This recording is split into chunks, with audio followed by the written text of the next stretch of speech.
ஒரு மனிதன் எந்த ஒரு நிலையிலும் தொழுதாக வேண்டும். நோய்வாய்ப்பட்டிருக்கிறாரா, தொழுதாகணும். பயணத்தில் இருக்கிறாரா, தொழுதாகணும். திருமண சபையில் இருக்கிறாரா, தொழுதாக வேண்டும். ஒரு மவுத் ஜனாசாவுடைய கூட்டத்தில் இருக்கிறார், தொழுதாக வேண்டும். எந்த ஒரு நிலையிலும் தொழுகை விடக்கூடிய அனுமதி கிடையாது. நம்மிடத்தில் தர்கா கிடையாது, தாயத்து கிடையாது, சூனிய நம்பிக்கை கிடையாது.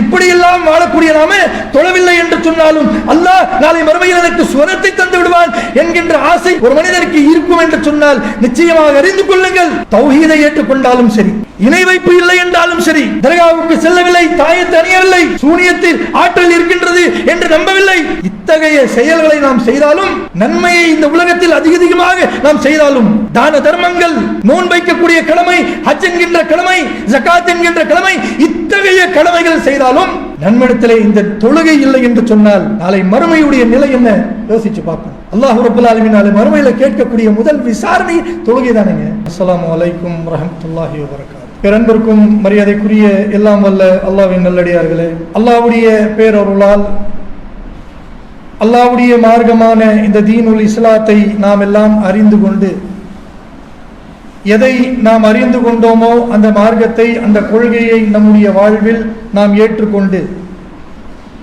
நாம் ஏற்றுக்கொண்ட இந்த கொள்கையோடு இந்த துனியாவிலே முஸ்லிம்களாக நாம் எல்லாம் வாழ்ந்து கொண்டிருக்கின்றோம். இவ்வாறு வாழக்கூடிய நாம் ஒவ்வொருவரும் இந்த உலகத்தில் எவ்வாறு நம்முடைய வாழ்க்கை அமைத்துக் கொள்ள வேண்டும், நாம் எவ்வாறு இந்த உலகத்தில் செயல்பட வேண்டும், எதையெல்லாம் செய்ய வேண்டும், எதையெல்லாம் செய்யக்கூடாது என்கின்ற இந்த பாடத்தை அல்லாஹ் ரப்பல் ஆலமீன் தன்னுடைய திருமறை குர்ஆனில் நமக்கு வழங்கியிருக்கின்றான். அல்லாஹ் ரப்பல் ஆலமீன் வழங்கக்கூடிய இந்த பாடத்தை எவ்வாறு இந்த உலகத்தில் நடைமுறைப்படுத்துவது, நபிகள் நாயகம் ஸல்லல்லாஹு அலைஹி வஸல்லம் அவர்கள் தன்னுடைய வாழ்நாளிலே இந்த துனியாவில் வாழ்ந்து கொண்டிருக்கக்கூடிய அன்றைய காலகட்டத்தில் நபி அவர்கள் இறைவன் சொல்லக்கூடிய அத்துணை செயல்களையும் தன்னுடைய வாழ்வில் கடைபிடித்து நமக்கு பாடமாக நமக்கு உலகத்தில் வழங்கியிருக்கிறார்கள். அப்படி வழங்கக்கூடிய அந்த பாடங்களை அனைத்தையும் அறிந்து கொண்டு, அனைத்தையும் முழுமையாக தெரிந்து கொண்டு, நம்முடைய வாழ்க்கை இந்த உலகத்தில் திருமறை குர்ஆன் சொல்லக்கூடிய வாழ்க்கையாகவும், நபிகள் நாயகம் ஸல்லல்லாஹு அலைஹி வஸல்லம் அவர்கள் சொல்லக்கூடிய அந்த பாடத்துக்கேற்ற வாழ்க்கையாகவும் அமைத்துக் கொள்ளக்கூடிய கடமை ஒவ்வொரு முஸ்லீமுக்கும் இந்த உலகத்தில் இருக்கின்றது. ஆனால் இன்றைக்கு உலகத்தில் வாழக்கூடிய பெரும்பான்மையான முஸ்லிம்கள் அல்லாஹ்வுடைய மார்க்கம் எதை சொல்கின்றதோ, எதை நபி அவர்கள் நமக்கு பாடமாக எடுத்துரைத்தார்களோ, இந்த பாடங்களை எல்லாம் அறிந்து கொள்ளாமல் சிலரும் பலரும் அறிந்து கொண்டும் தன்னுடைய வாழ்வில் செய்யக்கூடிய பல்வேறு விதமான செயல்களையும் காரியங்களையும் எவ்வாறு அமைத்துக் கொண்டார்கள் என்று சொன்னால், இந்த உலகம் போன போக்கிலே, தன்னுடைய மனம் சொன்ன போக்கிலே, அதன்படிதான் தன்னுடைய வாழ்க்கை அதிகமான முஸ்லிம்கள் இந்த உலகத்தில் அமைத்துக் கொண்டார்களே தவிர, திருமறை குர்ஆன் சொல்லக்கூடிய வாழ்க்கையும் நபிகளார் நமக்கு கொடுத்த பாடத்துக்கேற்ற வாழ்க்கையும் இன்றைக்கு பெரும்பான்மையான முஸ்லிம்கள் மறந்து வாழக்கூடிய நிலைதான் இந்த துனியாவிலே பார்க்க முடிகின்றது. அல்லாஹ் ரப்பல் ஆலமீன் தன்னுடைய திருமறை குர்ஆனிலே 2வது அத்தியாயம் சூரா பக்ரா 208வது வசனத்திலே ஒரு சிறப்பான உபதேசத்தையும் ஒரு மிக சிறந்த ஒரு அழைப்பையும் நமக்கு விடுகின்றார். உலகத்தில் அல்லாஹ்வுடைய மார்க்கத்தை ஏற்றுக்கொண்ட முஸ்லிம்கள் இந்த வசனத்துக்கு ஏற்றவாறு தன்னுடைய வாழ்க்கை அமைத்துக் கொள்வார்கள் என்று சொன்னால் அவருடைய வாழ்க்கை நாளை மறுமையுடைய வாழ்க்கை சொர்க்க வாழ்க்கையாக அமைந்துவிடும். யா அய்யுஹல்லதீன ஆமனு, ஈமான் கொண்டவர்களே, இதைத்தான் நம்ம மிக முக்கியமாக கவனிக்கணும். அல்லாஹ் ரப்பல் ஆலமீன் யா அய்யுஹன்னாஸ் என்று சொல்லவில்லை, அவன் படைத்த அனைத்து மக்களையும் சேர்த்து இந்த உபதேசம் சொல்லவில்லை. யா அய்யுஹன்னாஸ் என்று சொன்னால் உலகத்தில் உள்ள அனைத்து மக்கள், அவன் எத்தனை மக்களை படைத்தானோ அத்துணை மக்களுக்கும் சேர்த்து சொல்லக்கூடிய உபதேசம். ஆனால் இந்த உபதேசத்தை சொல்வதற்கு முன்னால் அல்லாஹ் பயன்படுத்தக்கூடிய வார்த்தை என்ன தெரியுமா? யா அய்யுஹல்லதீன ஆமனு, ஈமான் கொண்டவர்களே. யார் அல்லாஹ்வின் மீது நம்பிக்கை கொண்டார்களோ, யார் தவக்கல் வைத்தார்களோ, அல்லாஹ்வை ஏற்றுக்கொண்டார்களோ, லா இலாஹா இல்லல்லாஹ் முஹம்மது ரசூலுல்லாஹ்வை ஏற்றுக்கொண்டார்களோ, அந்த முஸ்லிம்களை பார்த்து அல்லாஹ் ரப்பல் ஆலமீன் சொல்கின்றான், ஈமான் கொண்டவர்களே உதுகுலு ஃபி ஸில்மி காஃபா, நீங்கள் முழுமையாக இஸ்லாத்தில் நுழைந்து விடுங்கள். அல்லாஹ் யாரை பார்த்து சொல்றான்? இஸ்லாத்தை வெறுக்கக்கூடிய, இஸ்லாத்தை ஏற்றுக்கொள்ளாத காஃபிர்களை, அல்லாஹ்வை புறக்கணிக்கக்கூடிய இறை மறுப்பாளர்களை, அப்படிப்பட்ட மனிதர்களை பார்த்து சொல்லக்கூடிய உபதேசமா? அப்படிப்பட்ட மனிதர்களுக்கு சொல்லக்கூடிய அழைப்பா இது? இல்லை சகோதரிகளே.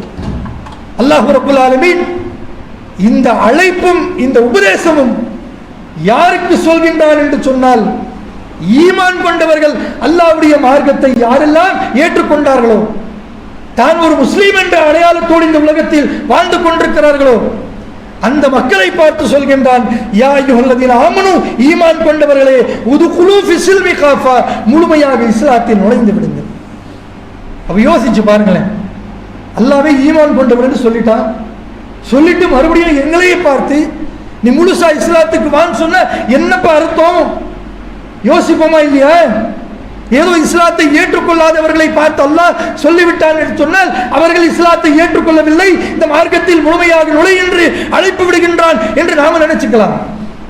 ஆனா யார் அல்லாஹ்வுடைய மார்க்கத்தை ஏற்றுக்கொண்டார்களோ அவர்களை பார்த்து அல்லாஹ் இந்த அழைப்பை விடுகின்றான் என்று சொன்னால், நிச்சயமாக அல்லாஹ்வுடைய மார்க்கத்தை ஏற்றுக்கொண்ட ஒவ்வொரு மனிதனும் தன்னுடைய வாழ்வில் செய்யக்கூடிய ஒவ்வொரு செயல்கள், ஒவ்வொரு அசைவும் தனக்கு தானே சுய பரிசோதனை செய்து கொள்ள வேண்டும். சகோதர சகோதரிகளே, ஏன் அல்லாஹ்வே நமக்கு முழுசா இஸ்லாத்துக்கு வான்னு சொல்றானே, முழுமையாக நுழைய சொல்கின்றானே, அப்போ நான் இந்த உலகத்தில் லா இலாஹ இல்லல்லாஹ் ஏற்றுக்கொண்ட நான் அல்லாஹ் சொல்லக்கூடிய அடிப்படையில் ஒரு முழுமையாக இஸ்லாத்தை ஏற்றுக்கொண்ட முஸ்லீமாக வாழ்ந்து கொண்டிருக்கிறேனா?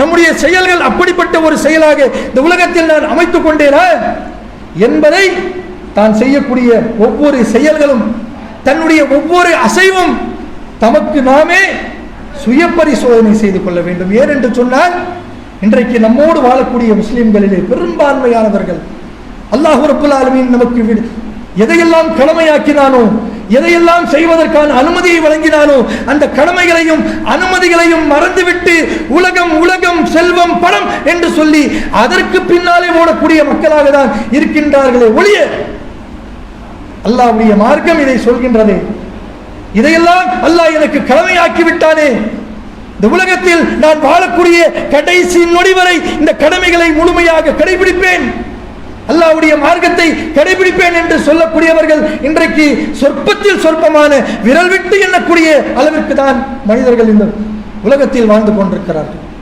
சற்று யோசிச்சு பாருங்க, லா இலாஹ இல்லல்லாஹ் ஏற்றுக்கிட்டோம், அல்லாஹ் அப்படித்தானே சொல்றான், ஈமான் கொண்டவர்கள் சொல்லிவிட்டு அல்லாஹ் சொல்லக்கூடிய மனிதர்களை பார்த்து நாம கேட்கிறோம், லா இலாஹ இல்லல்லாஹ் ஏற்றுக்கொண்டாச்சு, நாம இந்த கலிமாவை வணக்கத்துக்குரியவன் அல்லாஹ்வை தவிர வேறு யாரும் இல்லை என்று மனப்பூர்வமாக ஏற்றுக்கொண்டோம் என்று சொன்ன அதோட நம்முடைய கடமை முடிஞ்சிருச்சா?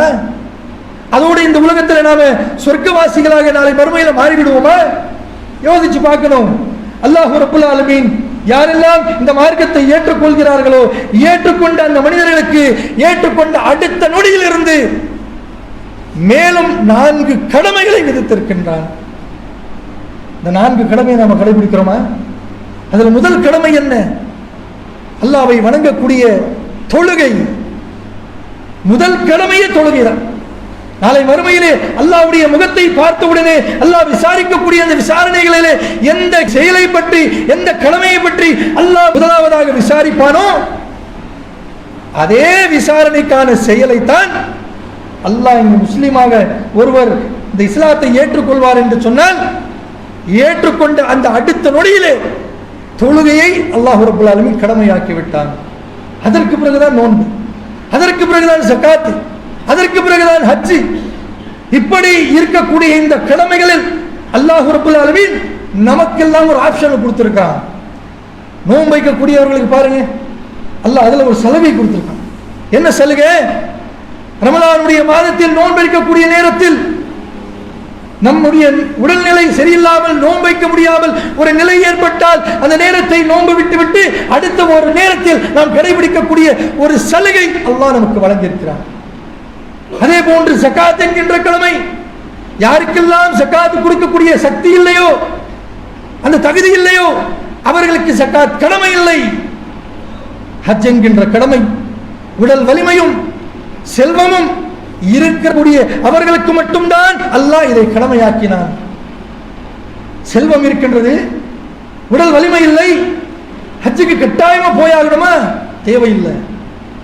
உடல் வலிமை இருக்கின்றது, செல்வம் இல்லை, போக முடியல, அல்லாஹ் கடமையாக்கி இருக்கின்றன? இல்லை. அல்லாஹ் எல்லாத்திலையும் ஒரு சலுகை கொடுத்திருக்கிறான். ஆனால் இத்தகைய சலுகை கொடுத்த அல்லாஹ் ரப்பல் ஆலமீன் எதுல சலுகை நமக்கு கொடுக்கல, எதுல ஆப்ஷன் நமக்கு கொடுக்கல? யோசிச்சு பாருங்களேன். ஐவேளை கடமையாக்கப்பட்ட இந்த தொழுகை அல்லாஹ் நமக்கு எந்த ஒரு ஆப்ஷனும் கொடுக்கல, விதிவிலக்கே கிடையாது. தொழுகை என்கின்ற கடமை ஒரு மனிதன் எந்த ஒரு நிலையிலும் தொழுதாக வேண்டும். நோய்வாய்ப்பட்டிருக்கிறாரா? தொழுதாகணும். பயணத்தில் இருக்கிறாரா? தொழுதாகணும். திருமண சபையில் இருக்கிறாரா? தொழுதாக வேண்டும். ஒரு மவுத் ஜனாசாவுடைய கூட்டத்தில் இருக்கிறார், தொழுதாக வேண்டும். எந்த ஒரு நிலையிலும் தொழுகை விடக்கூடிய அனுமதி கிடையாது. அப்படிப்பட்ட அந்த தொழுகை இன்றைக்கு இஸ்லாமிய சமூகத்திலே உலகத்தில் வாழ்ந்து கொண்டிருக்கக்கூடிய அனைத்து மக்களும் ஐவேளை கடமையாக்கப்பட்ட தொழுகை தொழக்கூடியவர்களாக இருக்கிறோமா? கட்டி யோசிச்சு பாருங்களேன். ஜும்மாவுடைய நாள் என்று குதுபா நடக்கக்கூடிய இன்றைய தினம், இன்றைய நேரம் பள்ளி நிரம்பி விளையக்கூடிய அளவிற்கு மக்கள் கூட்டம் கண்களுக்கு பார்க்கிறதுக்கு மகிழ்ச்சியாக இருக்கின்றது. இதே கூட்டம் அடுத்து அசருடைய தொழுகைக்கு இருக்குமா? அடுத்து மக்ரிபுடைய தொழுகைக்கு இருக்குமா? அடுத்து இஷாவுடைய தொழுகைக்கு இருக்குமா? எதிர்பார்ப்பதே தவறு என்று சொல்லக்கூடிய நிலையில் தான் இன்றைக்கு முஸ்லிம்களும் தொழுகையும் என்று சொல்லக்கூடிய நிலை ஏற்பட்டு விட்டது. அல்லாஹ் ரப்பல் ஆலமீன் இதில் எந்த விதமான சமரசமும் தரவில்லை. இரண்டு சாராருக்கு மட்டும்தான் அனுமதி. இந்த தொழுகை விட வேண்டும் என்று சொன்னால் இந்த உலகத்தில் பிறந்த ஒரு மனிதன் சுயநிலை இல்லாமல், எதையும் சிந்திக்கக்கூடிய ஆற்றல் இல்லாமல், மூளை வளர்ச்சி இல்லாத ஒரு பைத்தியக்காரனாக இருக்கலாம். அல்லாஹ் அவர்களுக்கு விதிவிலக்கு. தொழுகை அவர் தொழ வேண்டும் என்கின்ற அவசியம் இல்லை, விதிவிலக்கு. இரண்டாவது யார்? குறிப்பிட்ட நேரத்தில் பெண்களுக்கு அனுமதி கொடுத்திருக்கிறார், அவ்வளவுதான். அந்த நேரத்தை தாண்டி அவர்களும் தொழுகை விடக்கூடிய அனுமதி அல்லாஹ் கொடுக்கலையே. அப்படிப்பட்ட அந்த தொழுகை இன்றைக்கு நாம கடைபிடிக்கிறோமா? இந்த தொழுகை தொழாமல் அல்லாஹ்வுடைய மார்க்கத்தை ஏற்றுக்கொண்டோம், லா இலாஹ இல்லல்லாஹ்வை ஏற்றுக்கொண்டோம், தௌஹீதை ஏற்றுக்கொண்டோம். நம்மிடத்தில் தர்கா கிடையாது, தாயத்து கிடையாது, சூனிய நம்பிக்கை கிடையாது. இப்படியெல்லாம் வாழக்கூடிய நாம தொழவில்லை என்று சொன்னாலும் அல்லாஹ் நாளை மறுமையில் எனக்கு சுவனத்தை தந்து விடுவான் என்கின்ற ஆசை ஒரு மனிதனுக்கு இருக்கும் என்று சொன்னால் நிச்சயமாக அறிந்து கொள்ளுங்கள். தௌஹீதை ஏற்றுக்கொண்டாலும் சரி, இணை வைப்பு இல்லை என்றாலும் சரி, தர்காவுக்கு செல்லவில்லை, தாயத்தை அணியவில்லை, சூனியத்தில் ஆற்றல் இருக்கின்றது என்று நம்பவில்லை, இத்தகைய செயல்களை நாம் செய்தாலும், நன்மையை இந்த உலகத்தில் அதிகமாக நாம் செய்தாலும், தான தர்மங்கள், நோன்பு வைக்கக்கூடிய கடமை, ஹஜ் என்கின்ற கடமை, ஜகாத் என்கின்ற கடமை, இத்தகைய கடமைகள் செய்தாலும் நன்மடத்திலே இந்த தொழுகை இல்லை என்று சொன்னால் நாளை மறுமையுடைய நிலை என்ன யோசிச்சு பார்ப்போம். அல்லாஹ் ரப்பல் ஆலமீன் நாளை மறுமையில கேட்கக்கூடிய முதல் விசாரணை தொழுகை தானேங்க. எத்தனை நன்மைகளை இந்த உலகத்திலே அள்ளிக்கொண்டு மூட்டை மூட்டையாக கொண்டு சென்றாலும் அல்லாஹ் நம்முடைய முகத்தை பார்த்த உடனே கேட்கக்கூடிய முதல் கேள்வி என்ன? என்னப்பா ஜும்மாவுக்கு தொழுதியா, 2 பெருநாளுக்கு தொழுதியா? அல்லாஹ் எப்படியா கேட்க போறான்? தொழுகையுடைய நிலை என்ன? ஒவ்வொரு நாளும் கடமையாக்கப்பட்ட ஐவேளை தொழுகை, அந்த தொழுகையில் உன்னுடைய நிலைமை என்ன? பதில் சொல்ல முடியுமா? தொழாதவர்கள் அல்லாஹ்விடத்திலே அந்த நேரத்தில் பொய் சொல்ல முடியுமா? அல்லாஹ் தொழுதுட்டேன் அப்படின்னு சொல்ல முடியுமா? நாம சொல்ல நினைச்சாலும் சொல்ல முடியாது. அப்படிப்பட்ட ஒரு நிலை நாளை மறுமையில் அல்லாஹ் உருவாக்கி விடுவார். இதைத்தான் அல்லாஹ்வுடைய தூதர் அவர்கள் தன்னுடைய மக்களுக்கு அதிகமாக உபதேசித்தார்கள், தன்னுடைய வாழ்வில் கடைபிடித்தார்கள். யோசிச்சு பாருங்களேன். முன்பின் பாவம் மன்னிக்கப்பட்டவர் அல்லாஹ்வுடைய தூதர் அவர்கள். அப்படி முன்பின் பாவம் மன்னிக்கப்பட்டவராக இருக்கக்கூடிய அந்த நேரத்திலும் வரலாறு சொல்கின்றது, இரவு நேரத்தில் அல்லாஹ்வுடைய தூதருக்கு கடமையாக்கப்பட்ட அந்த இரவு தொழுகையை தொழும் பொழுது தன்னுடைய கால்கள் வீங்கக்கூடிய அளவிற்கு அல்லாஹ்வுடைய தூதர் அவர்கள் நின்று தொழுவார்கள். ஆயிஷா அவர்கள் சொல்கிறார்கள். இன்னொரு ஹதீஸில் நம்ம பார்க்கப்படுகின்றது, இரவு முழுவதும் அல்லாஹ்வுடைய தூதர் அவர்கள் தொழுகிறார். எப்படி? கண்களிலே கண்ணீர் மழுக மழுக அழுது கொண்டே தொழுது கொண்டிருக்கிறார் நபிகளார். எந்த நேரம் வரை? காலை ஃபஜருடைய நேரம் வருவதற்கு சற்று நேரம் தான் இருக்கின்றது, அதுவரை தொழுது கொண்டிருக்கிறாங்க ரசூலுல்லாஹ். பிலால் ரலியல்லாஹு அவர்கள் பாங்கு சொல்வதற்கு பள்ளியை நோக்கி வருகிறார்.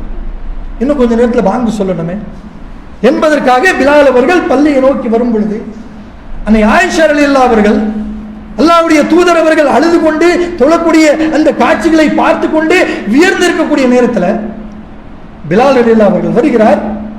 அன்னை ஆயிஷா அவர்கள் பிலால் அவர்களுக்கு சொல்றாங்க, பிலால் அவர்களே, அல்லாஹ்வுடைய தூதர் அவர்கள் தன்னுடைய இரவு தொழுகையை இரவு ஆரம்பித்தாங்க, இப்ப வரைக்கும் முடிக்கல. அல்லாஹ்வுடைய தூதர் சொல்கிறார், அல்லாஹ்வுடைய தூதரே, நீங்கள் முன்பின் பாவம் மன்னிக்கப்பட்டவர், அல்லாஹ்வால் சொர்க்கம் நிச்சயமாக்கப்பட்டவர்.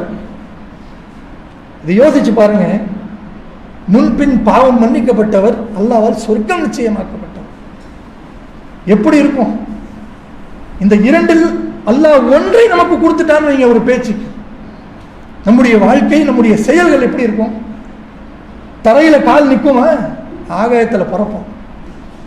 யாருக்கெல்லாம் நம்ம மரியாதை கொடுத்து பேசணுமோ மரியாதையை கொடுக்க மாட்டோம். என்னென்ன கடமைகளை செய்யணுமோ அந்த கடமைகளை செய்ய மாட்டோம். ஏன்? அல்லாஹ்வே சொல்லிட்டான், பா நீ சொர்க்கவாசி, முன்பின் பாவம் மன்னிக்கப்பட்டு சொல்லிட்டான், மமதி வந்துடும். இந்த இரண்டையும் பெற்ற அல்லாஹ்வுடைய தூதர் அவர்கள் கால் வீங்கக்கூடிய அளவிற்கு கண்ணீர் மழுக மழுக அழுது கொண்டிருக்கிறார். பிலால் அவர்கள் சொல்கிறார்கள், அல்லாஹ்வுடைய தூதரே, இப்படி கண்ணீர் மழுக மழுக இப்படி தொழ வேண்டும் என்ற அவசியம் என்ன என்று சொல்லும் பொழுது அல்லாஹ்வுடைய தூதர் அவர்கள், பிலால் அவர்கள் இதை சொல்லக்கூடிய இந்த வார்த்தை கேட்டவுடனே கோபம் கொள்கிறார். அன்னை ஆயிஷா அவர்கள் சொல்கிறார்கள், அல்லாஹ்வுடைய தூதருக்கு கோபம் வந்து விட்டது. எப்படி கண்டுபிடிக்கிறாங்கன்னு பார்த்தா ரசூலுல்லாஹ்வுடைய கன்னம் சிவந்து விட்டது. அந்த கோபத்திலேயே ரசூலுல்லாஹ் சொல்றாங்க, அரிக்னா பி ஸலாத்தி யா பிலால், ஏன் நான் தொழக்கூடாதா? அதிகமாக தொழுது அல்லாஹ் கொடுக்கக்கூடிய நன்மைகளை நான் முழுமையாக பெறக்கூடாதா? யார் சொல்றாங்க? இப்படி சொல்லக்கூடிய வாய்ப்பு அல்லாஹ்வுடைய மார்க்கத்தை ஏற்றுக்கொண்ட முஸ்லிம்களாக இருக்கக்கூடிய நாம கொடுத்துருக்கிறோமா? யோசிச்சு பாருங்களேன். பலருடைய வீட்டில் போய் விசாரிச்சோம்னு வைங்க, உங்க வீட்டில் இருக்கக்கூடிய இவரும் தொழுகையுடைய நிலை என்ன அப்படின்னு கேட்டோம் வைங்க, இப்படி ரிசல்ட் வராது. இவர் இப்படி சிரமப்பட்டு தொழுவாரு, கஷ்டப்பட்டு தொழுவாரு அப்படின்ற ரிசல்ட் வராது. பெரும்பான்மையான மக்களுடைய பதில் என்னவாக இருக்கும்? அவரை பற்றி சொல்லக்கூடிய ரிசல்ட் என்னவாக இருக்கும் சொன்னா, இவரை பற்றியா கேட்குறீங்க? வீட்டை சுற்றி 5 பள்ளி இருக்கு, 6 பள்ளி இருக்கு. காலையில எல்லா பள்ளியிலேருந்து பாங்கு சொல்லுவாங்க.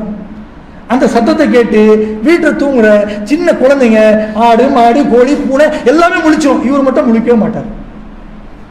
இவர் தொழுகைக்கே போக மாட்டாருங்க, சும்மா பேச்சு தான். இப்படிதான் ரிசல்ட். பெரும்பான்மையான முஸ்லிம்களுடைய நிலை இப்படிதான் இருக்கின்றது. இப்படிப்பட்ட ஒரு வாழ்க்கை அமைத்துக் கொண்டுதான் நாளை மறுமையில் நாம் சுவனத்திற்கு செல்ல போகின்றோமா? இப்படிப்பட்ட வாழ்க்கை வாழக்கூடிய மனிதர்களை பார்த்துதான் அல்லாஹ் சொல்கின்றான், உதுகுலு ஃபி ஸில்மி காஃபா, முழுமையாக இஸ்லாத்தில் நுழைந்து விடு. லா தத்தபியுல் குத்வாத்தி ஷைத்தான், சைத்தானுடைய அடிச்சுவடை நீ பின்பற்றி விடாதே. அல்லாஹ்வுடைய பாதையில் நீ செல்வாய் என்று சொன்ன சைத்தான் பின்னாடி வருவான். உன்னுடைய நன்மையான செயலை கெடுப்பதற்கு வருவான், அவன் பின்னாடி போயிடாதே. அல்லாஹ்வுடைய உபதேசம். ஆக கண்ணியத்துக்குரியவர்களே, இந்த உலகத்தில் நாம் இஸ்லாம் இந்த மார்க்கத்தை ஏற்றுக்கொண்டு முஸ்லிம்களாக வாழ்வது பெரிய விஷயம் அல்ல. இஸ்லாத்தை ஏற்றுக்கொண்டோம் என்று சொன்னால் இந்த இஸ்லாம், இந்த மார்க்கம் நமக்கு என்ன சொல்கின்றது, எப்படி வாழ சொல்கின்றது, எதையெல்லாம் செய்ய சொல்கின்றது, நம்முடைய தூதர் நபிகள் நாயகம் ஸல்லல்லாஹு அலைஹி வஸல்லம் அவர்கள் எப்படி இந்த உலகத்தில் வாழ்ந்தார்கள், எதையெல்லாம் நமக்கு பாடமாக வழங்கினார்கள் என்பதை முழுமையாக நாம் அறிந்து கொள்ள வேண்டும். அறிந்து கொள்வது மட்டுமல்ல, அதை நாம் முழுமையாக கடைபிடிக்க வேண்டும். நாம் கடைபிடித்து மற்றவர்களுக்கு நாம் கடைபிடிக்க சொல்ல வேண்டும். அவர்கள் நம்முடைய வாழ்வில் நாம் செய்யக்கூடிய செயல்களை பார்த்து அவர்களும் இந்த துனியாவிலே இதை கடைபிடிக்கக்கூடிய மக்களாக வல்ல இறைவன் உங்களையும் என்னையும் ஆக்கி வைப்பானாக என்று கூறி முடித்துக் கொள்கிறேன். அஸ்ஸலாமு அலைக்கும் வரஹ்மத்துல்லாஹி வபரகாத்துஹு. இஸ்லாம் மற்றும் சமுதாய செய்திகளை அறிந்து கொள்ள தமிழ்நாடு தௌஹீத் ஜமாஅத் யூடியூப் பக்கத்தை உடனடியாக சப்ஸ்கிரைப் செய்து கொள்ளுங்கள். மேலும் பெல் பட்டனையும் கிளிக் செய்து கொள்ளுங்கள்.